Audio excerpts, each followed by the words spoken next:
Greetings, Rabbi Griscott here with your video sermon for Shabbat. I got Ezra's crib right behind me there, because why not? Anyway, this is the Shabbat immediately following Pesach. The weekly Parsha happens to be Shemini. But first, a word about the Haggadah and Pesach, which is just right now in our rearview mirror. I saw a very cute video that you might have seen going around called Saturday Night Seder.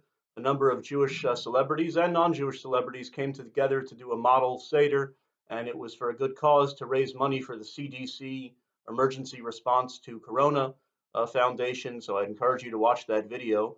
It had Jason Alexander, famous for playing George Costanza on Seinfeld.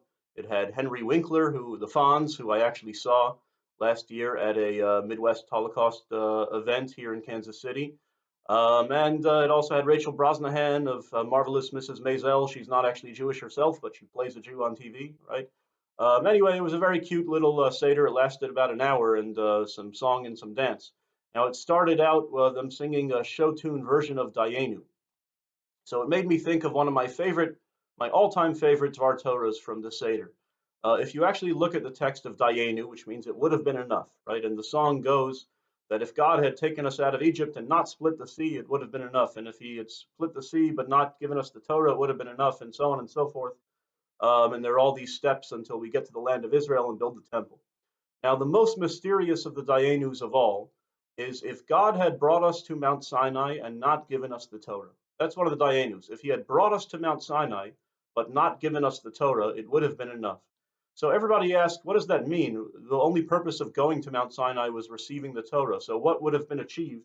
The other steps you can kind of understand, right? If God had brought us into Israel and not built us the temple, we still would have had something. We would have had Israel and the temple are two separate things.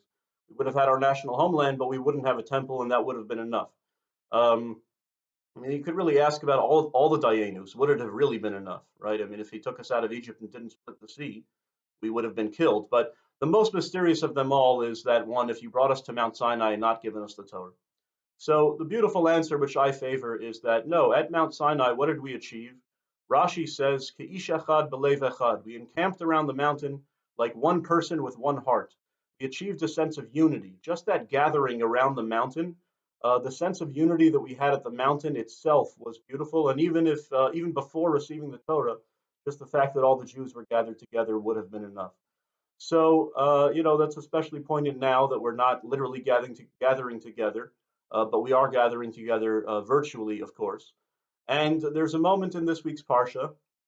Shemini has one of the only narrative portions in the book of Leviticus. The Mishkan is dedicated, and a fire from God comes down and consumes the offering, and everyone bows, and it's a wonderful moment of unity when the tabernacle is finally put up in the desert. And then the moment of unity is ruined when the sons of Aaron the high priest, Nadav and Avihu, bring a strange fire to God that God had not commanded, and God kills them on the spot in the Holy of Holies. And so this great day of dedication is ruined. And yet the Torah still makes a big deal out of saying, you know what, it was still a very special day. The God's fire came down and consumed the offering, and the day that the tabernacle was put up is still going to be remembered as a special day. It got me thinking that this sense of unity that we all feel, the sense of solidarity, everyone's asking during this Corona time, how are you doing? Do you need anything? We certainly are more connected in terms of that solidarity. And I'm kind of dreading, like so many things that happen, will we forget the lessons when this blows over? And hopefully it will end very soon. And will we go back to caring about each other less than perhaps we should have? And you could say, well, Dayenu, the feeling of unity that we have now, that's enough, even if it doesn't last. And I want to be a little contrarian and say, you know what, not Dayenu. It would not be enough, with all due respect to the Haggadah, because I think we can't let this feeling of solidarity and unity that we have go, even after the situation blows over. And that's what I would leave us with as Pesach ends, to not have the sense of Dayenu. And we look forward, right? The government, I think, just put out that there's this plan for a phased reopening of the economy. I'm very cautiously optimistic.